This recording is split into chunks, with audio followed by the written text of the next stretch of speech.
बीच में कहीं कोई मतलब नहीं। आजकल टॉन डिस्को जमाना चल रहा है साहब, इतने ओपन कपड़े, इतने ओपन कपड़े, शादी विवाह में लहंगा पहन पहन के जाती हैं, ऐसा लगता है कि लौकुटा के घर से है ये लोग होने वाले हैं। डीजे पे पहुंच गई, दोनों हाथों से लहंगा पकड़े, गाना लगाओ सरारा सरारा मैं हूं किशकिरारा।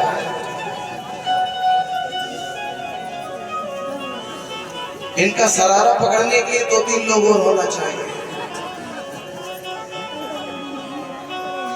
ब्लाउज पहन रखा, ब्लाउज में 3-4 दिल इधर, 3-4 दिल इधर, 2-3 पीछे। अम्मा बूढ़ी हो गई, तेरी बेटी शादी के लायक हो गई, तो ब्लाउज में दिल बनवा रही है। जैसे सावन में कटिंग हो रही ना, केवल लाइन लाइन बची, बीच का सब गायब हो गया, ऐसे ही दिल के चक्कर में कपड़ा सारे गायब हो गए, शरीर दिख रहा है।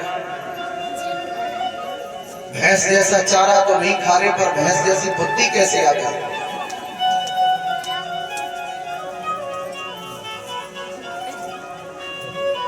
सुंदरता कभी कपड़ों से नहीं बनाई जाती है, सुंदरता तो साफ क्रीम पाउडर और सेंट से नहीं बनाई जा सकती है। सुंदरता तो भगवान ने जैसा रूप दिया है वैसा सदा रहेगा।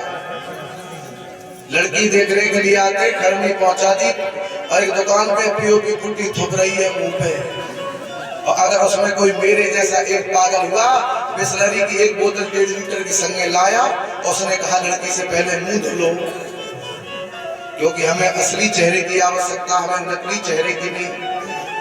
क्योंकि जिंदगी में अगर किसी का चेहरा देखो तो असली चेहरा देखो, नकली चेहरे में तो लोग फंस जाते हैं। इसलिए असली चेहरा देखो। लड़की देखने जाओ, 1 लीटर पानी से मुंह धुलवा दो, बेटा दिखाओ, तब ठीक है तो ठीक है। अब फिर जिंदगी में क्या देखने गए तू, शक्ल? नो गलत बात। अगर मास्टर साहब जिंदगी में लड़का की शादी करना तो बहू की शक्ल मत देखना, बहू की अकल देखना। अगर अकल में सुंदर है तो फिर शक्ल का कोई सवाल नहीं, और शक्ल में सुंदर है, सारी की सारी तनख्वाह मायके में भिजवाती रही, तो ऐसी शक्ल को क्या चाटोगे? आजकल लोग जो जहां पड़ा हुआ लड़के देखने जा रहे, क्या शक्ल? दुकान पर लिखा रहता है कि फैशन के तौर पर माल की कोई गारंटी नहीं है कि कितने दिन चलेगा। तो लोगों की शक्ल मत देखो, अगर देखना है तो दुनिया में लोगों की अकल देखो, क्योंकि अकल के बसाए घर जिंदगी भर चलते हैं और शक्ल के बसाए घर उजड़ जाते हैं। चाणक्य ने बहुत अच्छा लिखा है, ऋण करता पिता शत्रु माता चाप व्यभिचारी, रूपवती नारी शत्रु पुत्र सा परपंड था। चाणक्य ने लिखा है, वो बाप तुम्हारे लिए औलाद के लिए शत्रु है जो बाप कर्जा ले लेकर के परिवार का भरण पोषण करता है, पीता है, खाता है, अंत में औलाद जब तक समझदार होगी तब तक बाप मर जाएगा। ऋण करता पिता शत्रु, ऋण लेने वाला बाप शत्रु होता औलाद के लिए। जब औलाद समझदार हो जाएगी साहब, बाप मर जाएगा, तो पैसे वाले लोग आपको पकड़ पकड़ के मजदूरी कराएंगे, फिर वो पढ़ नहीं पाएंगे। माता चाप व्यभिचारी, अगर घर में माँ है और चित्त और चरित्र से गिरी हुई है, संतान का जीवन खराब है, वो शत्रु के बराबर है। ऋण करता पिता शत्रु माता चाप व्यभिचारी, माँ शत्रु है और रूपवती नारी शत्रु। अगर आप कुरूप हैं और तुम्हारी औरत ज्यादा सुंदर है तो समझना कहीं ना कहीं आपके लिए जहर की पुड़िया है, किसी मोड़ पे आपको छोड़ सकती, किसी मोड़ पे आपको मरवा सकती है। रूपवती नारी शत्रु, चाणक्य जी कहते हैं, कई एक पत्नियां तो पति को इसीलिए ठुकराती रहती है, हम तुम मेरे जैसे बन जाओगे जिंदगी में, वो तो मझिया मर गए तो हम सौरक नहीं होते, ठुकराती रहती है, तुम हमारे जैसे नहीं, क्यों? तुम घर में रह रहे के गोरी हो गई और वो पानी लगा लगा के थोड़ा काला हो गया। जितना पीओपी पुट्टी है माताएं करती, इतने अगर हमारे भाई करने लगे ना, है कोई फैल नहीं कर पाए, ऐसा लगेगा वहां अमिताभ बच्चन आ रहे हैं। लेकिन हमारे भाई कहाँ बेचारे, कड़ुआ बड़ुआ तेल मिल गया तो लगा लिया, नहीं तो ऐसे जा रहे हैं। भगवान ने गाड़ी मूछ दे दी है इसके लिए और बुरे लगते हैं। भगवान हमारे भाइयों की हंसी करे, उनकी भी मूछे डाली हो जाए। हम तो प्रभु से प्रार्थना करते हैं,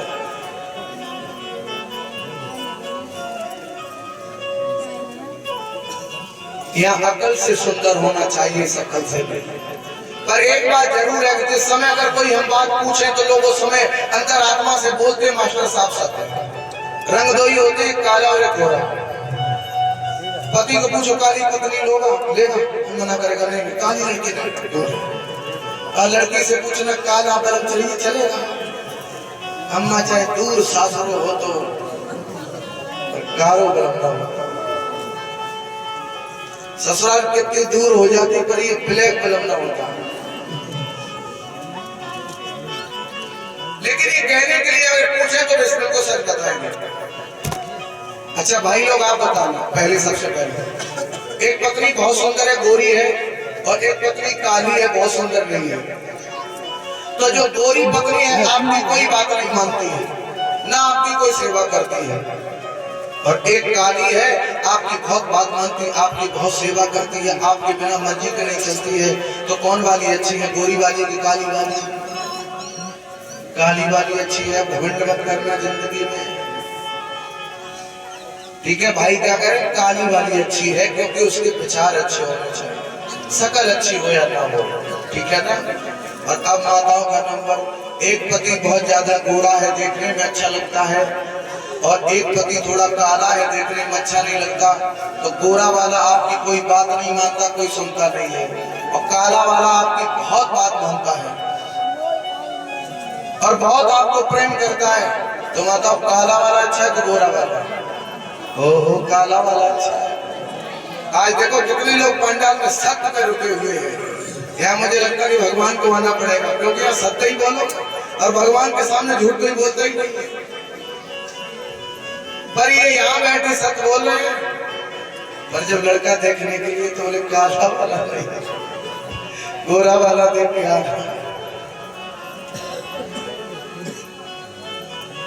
बोलिए गोविंद भगवान की, वृंदावन बिहारी लाल की।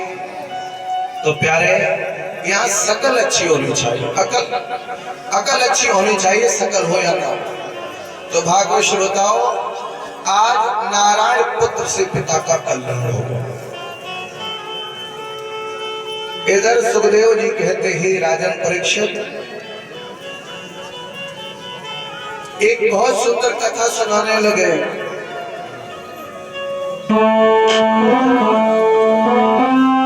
कि मन में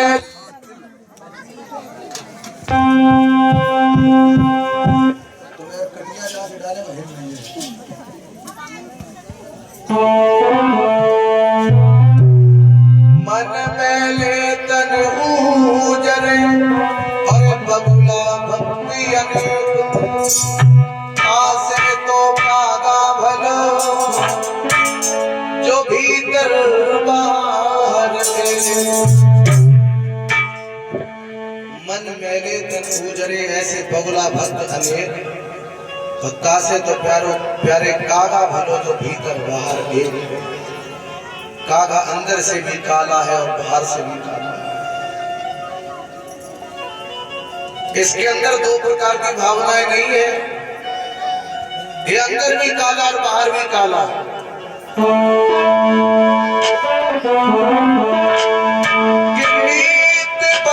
शरियाती धर्म के साथ चले अनुगामी, और प्रजा में नाए कोई करनो है के ना जाती बदनामी।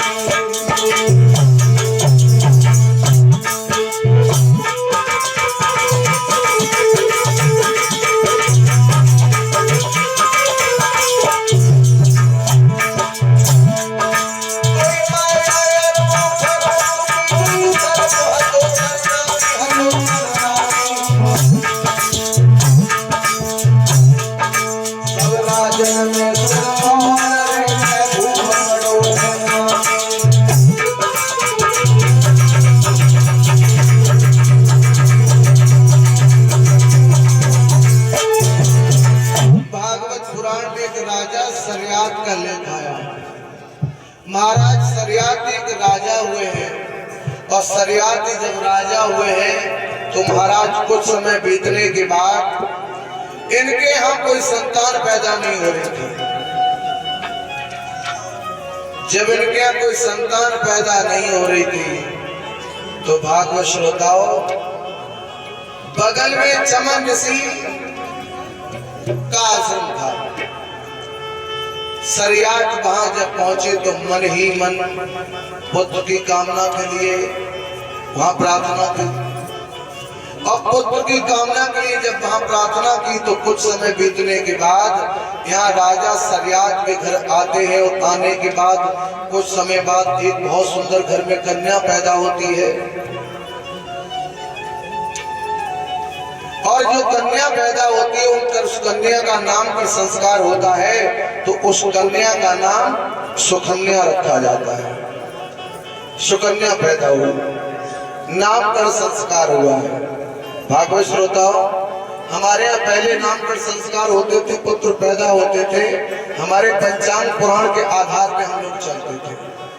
और आज अब कोई किसी से नाम पर संस्कार नहीं करवाने जाता है,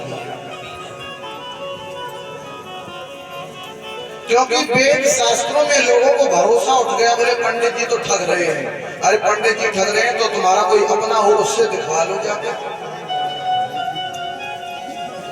और आपको एक बहुत सुंदर फार्मूला बता दे रहे हैं।